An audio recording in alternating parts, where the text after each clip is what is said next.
नमस्कार दोस्तों, स्वागत है आपका आपके अपने YouTube चैनल जीएस जीनियस में। जैसा कि आप स्क्रीन पर देख रहे हैं, सिविल सर्विसेज क्रॉनिकल का जो फरवरी 2025 का अंक है वो मैं आपके समक्ष लेकर के आया हूं। मैं इसके जो अलग अलग सेक्शंस हैं उनके छोटे छोटे वीडियो के माध्यम से आपके पास एक्सप्लेनेशन वीडियो प्रस्तुत करूंगा। पहले भी मैंने जनवरी माह के भी वीडियोस अपलोड किए थे, उसके पहले दिसंबर 2024 में भी जो ये मैगजीन आती है क्रॉनिकल, इसके वीडियोस डाले थे। तो चलिए मित्रों, जो भी लोग विभिन्न प्रतियोगी परीक्षाओं की तैयारी कर रहे हैं उनके लिए अत्यंत उपयोगी है।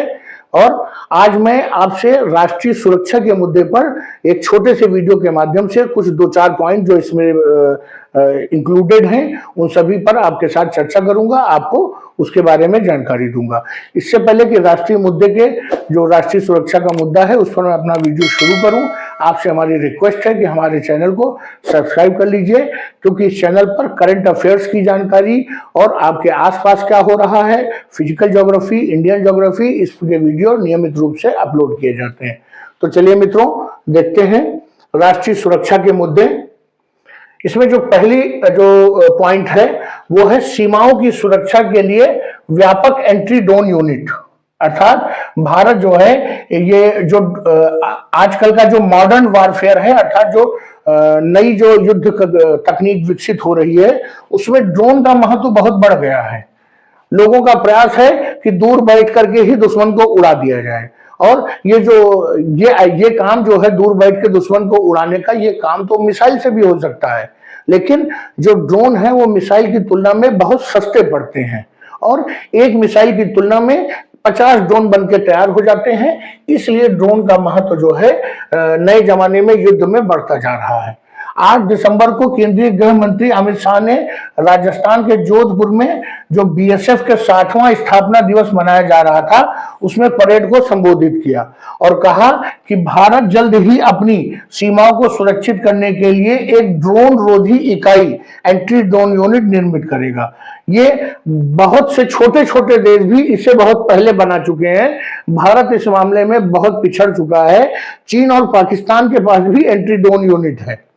आने वाले दिनों में ये भारत महसूस कर रहा है कि मानव रहित वाहनों से अर्थात ड्रोन से देश की सुरक्षा को गंभीर खतरा हो सकता है।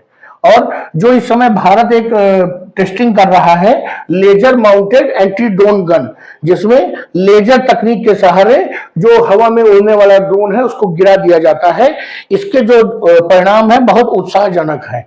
इसके कारण जो ये laser mounted anti drone gun है, इसके कारण पंजाब में भारत पाकिस्तान सीमा पर ड्रोन जो लगातार आते थे उनको निष्क्रिय करने में 55% तक जो है सफलता पाई गई है।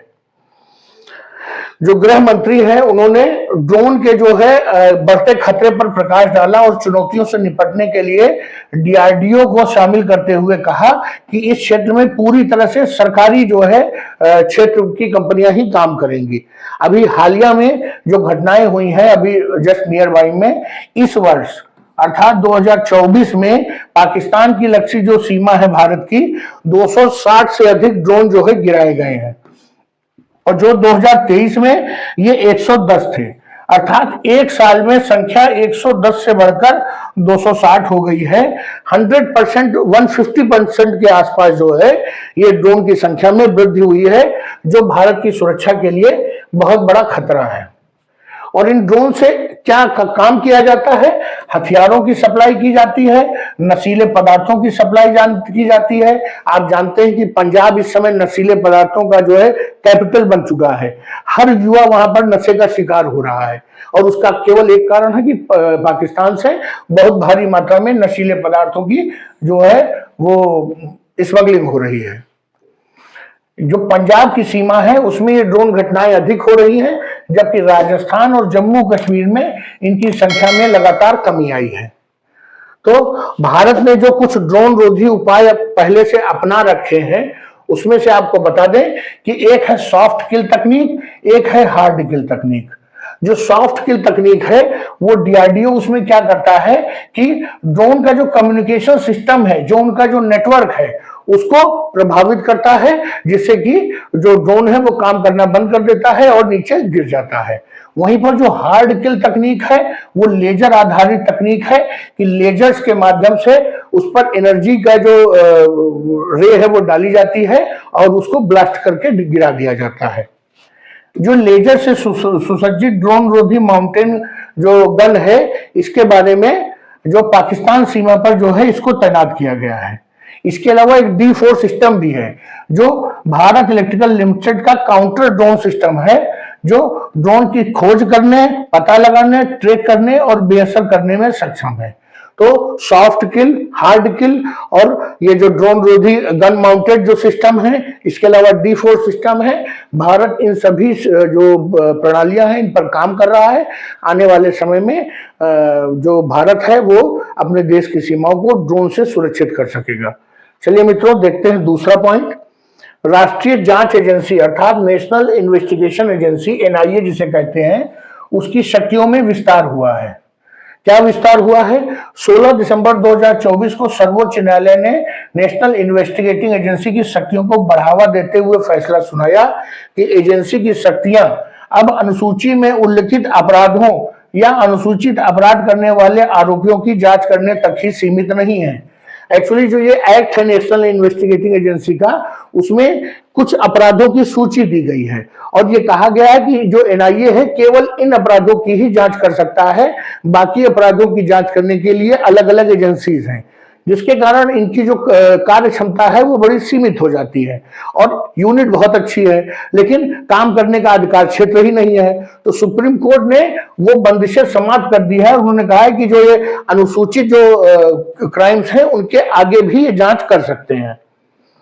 ये जो निर्णय आया है, ये जज हैं BV नागरत्ना और न्यायमूर्ति N कोटेश्वर सिंह, इनकी जो सर्वोच्च न्यायालय की पीठ है, उन्होंने NIA एक्ट 2008 की धारा 8 की व्याख्या करते हुए शक्तियों का विस्तार किया है और गैर अनुसूचित अपराधों की जांच को भी शामिल कर दिया है। इसमें अब अपराधों की व्यापक श्रृंखला की जांच कर सकती है NIA और इसमें अधिक व्यापक दृष्टिकोण जो है NIA को मिलेगा। जो NIA और NIA जो अधिनियम का गठन हुआ था, NIA का गठन और NIA एक्ट लागू हुआ था, ये जो 26/11 का जो मुंबई हमला हुआ था 2008 में, उस दौरान जो है NIA अधिनियम का जो है लागू किया गया था। ये उसके तहत जो है स्थापित एक केंद्रीय आतंकवाद विरोधी कानून प्रवर्तन एजेंसी है। अर्थात NIA का जो अभी तक जो शक्तियां थी वो जो आतंकवाद विरोधी जो है अभियानों में वो शामिल होता था, अब उसके आगे भी वो अपनी भूमिका निभाएगा। इसके जो मुख्यालय है NIA का वो दिल्ली में है और 2 क्षेत्रीय कार्यालय हैं, गुवाहाटी जो कि पूर्वोत्तर राज्यों को देखते हैं और जम्मू जो कि स्पेशली जो कश्मीर आतंकवाद है उसको निपटने के लिए बनाया गया है।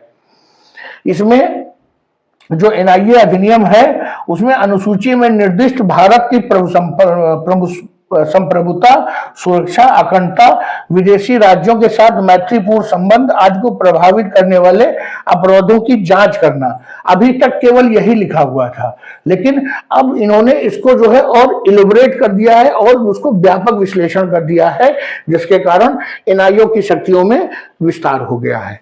तो मित्रों, राष्ट्रीय सुरक्षा से जुड़े हुए 2 महत्वपूर्ण मुद्दे इस मैगजीन में शामिल थे। दोनों मैंने आपके समक्ष प्रस्तुत किए और यथासंभव उसका विश्लेषण भी किया। तो चलिए मित्रों, वीडियो को यहीं समाप्त करते हैं। आपको अगर ये कंटेंट अच्छा लगा हो, उपयोगी लगा हो आपकी परीक्षा के लिए, तो वीडियो को लाइक करिए, चैनल को सब्सक्राइब करिए। धन्यवाद।